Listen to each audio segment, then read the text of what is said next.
주님 약속하신 말씀 위에서 영원토록 주를 찬송하리라. 소리 높여 주께 영광 돌리며 약속 믿고 굳게 서리라. 굳게 서리. 영원하신 말씀 위에 굳게 서리. 굳게 서리. 그 말씀 위에 굳게 서리라. 주님 약속하신 말씀 위에서 세상 염려 내게 엄습할 때에 용감하게 힘써 싸워 이기며 약속 믿고 굳게 서리라. 굳게 서리. 영원하신 말씀 위에 굳게 서리. 굳게 서리. 그 말씀 위에 굳게 서리라. 주님 약속하신 말씀 위에서 영원하신 주의 사랑 힘입고 성령으로 힘써 싸워 이기며 약속 믿고 굳게 서리라. 굳게 서리. 영원하신 말씀 위에 굳게 서리. 굳게 서리. 서리라. 주님 약속하신 말씀 위에서 성령 인도하는 대로 행하며 주님 품에 항상 언식 얻으며 약속 믿고 굳게 서리라. 굳게 서리. 영원하신 말씀 위에 굳게 서리. 굳게 서리. 그 말씀 위에 굳게 서리라. 아멘. 시간 사도신경으로 신앙 고백 드리시겠습니다. 전능하사 천지를 만드신 하나님 아버지를 내가 믿사오며 그 외아들 우리 주 예수 그리스도를 믿사오니 능력으로 잉태하사 동정녀 마리아에게 나시고 인디어 빌라도에게 고난을 받으사 십자가에 못 박혀 죽으시고 장사한 지 사흘 만에 죽은 자 가운데서 다시 살아나시며 하늘로 오르사 전능하신 하나님 우편 앉아 계시다가 저리로서 산 자와 죽은 자를 심판하러 오시리라. 성령을 믿사오며 혹한 공회와 성도가 서로 교통하는 것과 죄를 사여 주시는 것과 몸이 다시 사는 것과 영원히 사는 것을 믿사옵나이다. 아멘. 오늘 시간 함께 보신 말씀은 사도행전 13장 21절부터 23절까지 말씀입니다. 사도행전 13장 21절부터 23절까지 말씀입니다.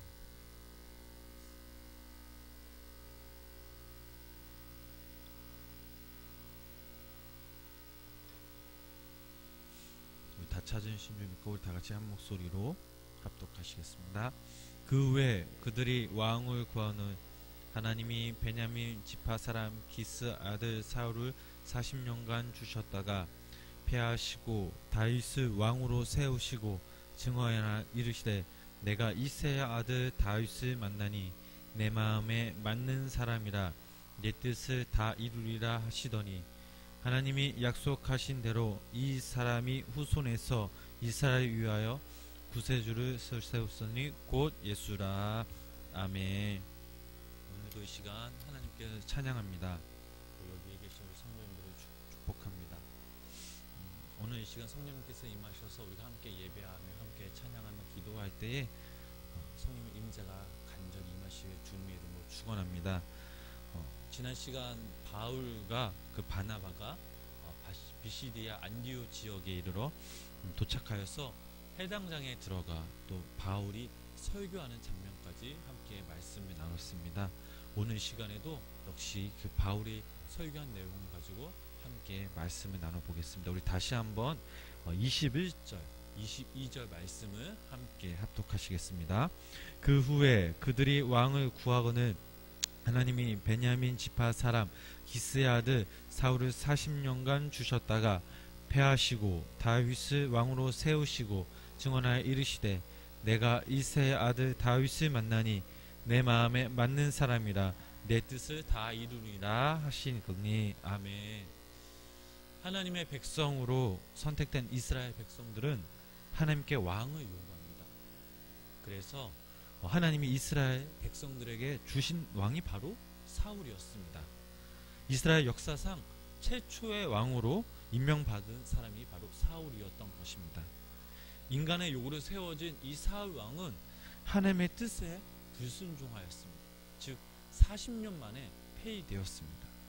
사울 왕이 폐위되자 이번엔 하나님 당신이 자신의 뜻을 이루기 위하여 당신의 뜻에 합당한 자를 세우셨습니다. 그 뜻에 합당한 자가 바로 다윗이었습니다. 22절 말씀을 읽어보니까 만나니라는 단어가 있습니다. 이 뜻은 관찰하다 또한 발견하다는 이 원어에 숨겨진 뜻이 있습니다. 하나님께서 수많은 사람들 가운데 다윗을 발견했다는 것입니다.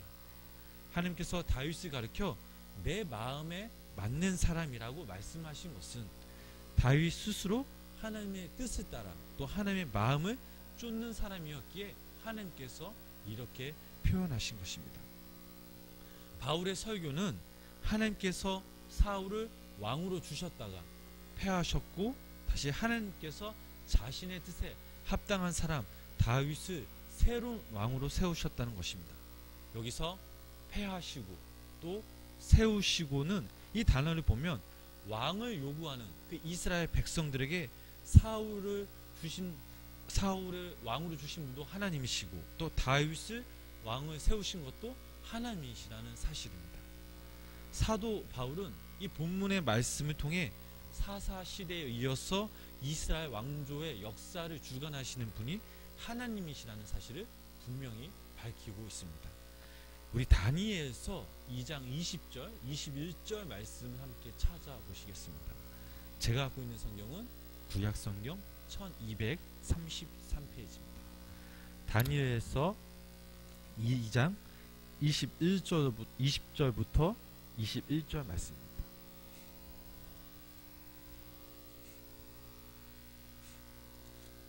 제가 갖고 있는 성경은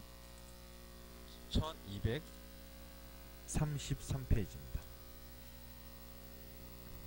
다 찾으셨습니까? 다 같이 함께 합독하시겠습니다. 다니엘이 말하여 이르되 영원부터 영원까지 하나님의 이름을 찬송할 것은 지혜와 능력이 그에게 있음이로다.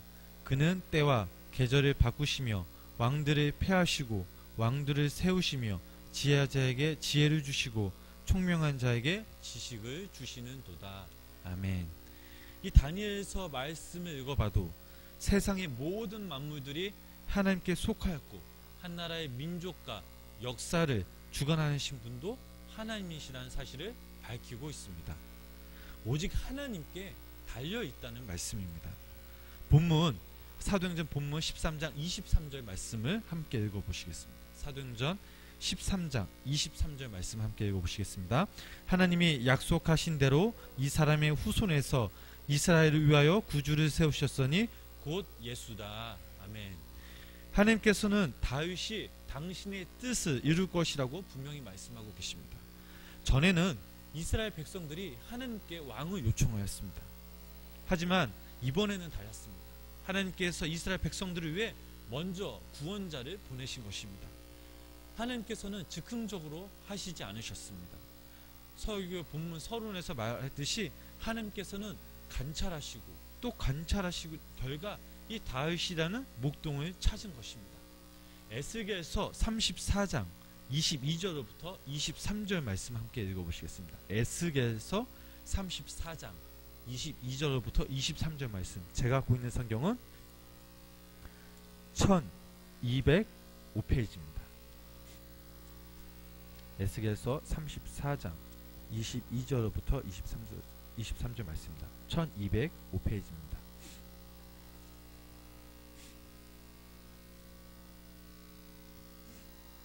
다 같이 함께 22절, 23절 읽어보시겠습니다. 그러므로 내가 내 양떼를 구원하여 그들로 다시는 노랄거리가 되지 아니하게 하고 양과 양 사이에 심판하니라. 내가 한 목자를 그들을 위해 세워 먹이게 하리니 그는 내 종 다윗이라. 그가 그들을 먹이고 그들의 목자가 될지라. 아멘. 하나님께서는 에스겔 선지자를 통해서 당신의 백성을 구원하시기 위해 구원자 다윗을 보내겠다고 말씀하고 계십니다. 에스겔 선지자는 다윗 왕이 죽고 난 뒤 이 400년이 지난 활동한 선지자였습니다. 그렇다면 하나님께서 이 에스겔 선지자를 통해 다윗을 왜 언급하셨을까요?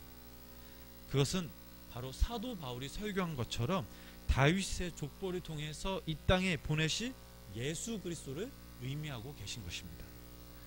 하나님께서 다윗을 통해 이루고 싶으신 것은 바로 다윗의 후손을 통해서 인간을 구원하시는 것이었습니다. 그리고 천년 후 하나님의 백성을 위한, 이스라엘을 위한 이 구주이신 예수 그리스도를 보내심으로 당신의 뜻이 이루어졌음을 알 수가 있습니다. 바울이 이렇게 설교한 것은 그의 선교 과정에서로 드러났듯이 하나님께서 다윗의 혈통으로부터 메시아적 구주를 세우셨다는 기본 사상을 바탕으로 하고 있기 때문입니다. 성경은 하나님의 약속된 말씀임을 믿으시기를 소망합니다. 그 약속의 말씀으로 천지가 창조되었으며 하나님의 말씀은 어제도 오늘도 내일도 그리고 앞으로도 계속 성취될 것입니다. 왜냐하면 이 말씀 자체가 하나님이시기 때문입니다. 저희들 또한 하나님의 말씀을 붙잡고 살아가야 합니다. 말씀을 떠나서는 하나님을 제대로 알 수 없고 이해할 수도 없기 때문입니다. 말씀을 믿을 때에 하나님을 믿을 수 있다는 사실입니다. 말씀을 통해 우리에게 지혜를 주시고 평안을 주시며 우리의 삶을 지킬 수 있음을 믿으시길 소망합니다. 고린도후서 2장 17절 말씀을 보면 이런 말씀이 나타나 있습니다. 우리는 수많은 사람들처럼 하나님의 말씀을 혼잡하게 하지 아니하고 곧 순전함으로 하나님께 받은 것 같이 하나님 앞에서와 그리스도 안에서 말하노라. 아멘. 바울이 살았던 그 당시 수많은 사람들이 자신의 욕망을 채우기 위해서 하나님의 말씀을 왜곡했습니다. 오늘날도 마찬가지입니다. 우리 주변에 말씀을 왜곡하는 교회와 자들이 너무 많이 있음을 알 수가 있습니다. 사도 바울이 살아가면서 지키고자 했던 것들은 바로 하나님의 말씀의 순전함을 자신의 삶으로 지키는 것이었습니다. 말씀에 절대적으로 순종하기 위해서 노력하였습니다. 저희들의 모습은 어떻습니까? 때론 하나님의 말씀을 왜곡한 적은 없습니까? 아니면 하나님의 말씀을 믿음으로 받아들이지 못하고 의심한 적은 없습니까? 교회 다니면서도 내가 직분자임에도 불구하고 세상 것들이 좋아 그것에 빠져 좋아하진 않았습니까? 이런 어리석은 행동과 불순한 마음들이 있었다면 시간 주님께 전심으로 나아가 회개해야 될 줄 믿습니다. 사랑하는 성도님 여러분, 하나님께서는 그 말씀 자체이십니다. 말씀으로 존재하고 성경의 말씀으로 통해 지금 이 시간에도 말씀하고 계십니다. 하나님의 말씀을 떠나서는 하나님을 알 수도 없고 만날 수도 없습니다. 여기 모인 저와 성도님들이 이 말씀의 순전함을 믿고 따르며 우리의 삶을 우리 믿지 않은 영혼들에게 보여줍시다. 우리가 지킬 것은 하나님 말씀뿐임을 기억하시기 바랍니다. 왜냐하면 이 하나님의 말씀은 천지를 창조하시고 영원한 생명의 말씀이기 때문입니다. 기도하시겠습니다. 살아계신 주님, 한 주간 주님께서 함께 하시어 오늘 이 자리에 나온 줄 믿습니다.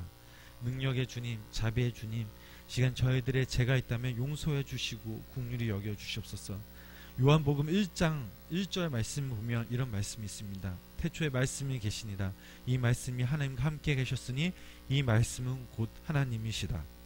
그가 태초에 하나님과 함께 계셨고 만물이 그로 말미암아 지은 바 되었으니 지은 것이 하나도 그가 없이는 된 것이 없느니라. 하나님께서는 이 말씀으로 천지를 창조하시고 이제껏 저희들을 인도하신 줄 믿습니다. 하나님을 믿는다면서도 이제껏 신앙생활 해왔으면서도 말씀을 붙잡지 못했으며 말씀에 따라 순종하지 못했으며 믿지 못했던 부분들이 있었음을 고백합니다. 하나님, 저희들의 이런 어리석은 마음, 불신하였던 모습들을 용서하여 주시옵소서. 이제는 저희들이 더욱더 하나님의 말씀을 붙잡고 귀 기울이며 저희들의 인생을 사신 그 생명의 말씀에 인생을 걸게 하여 주시옵소서.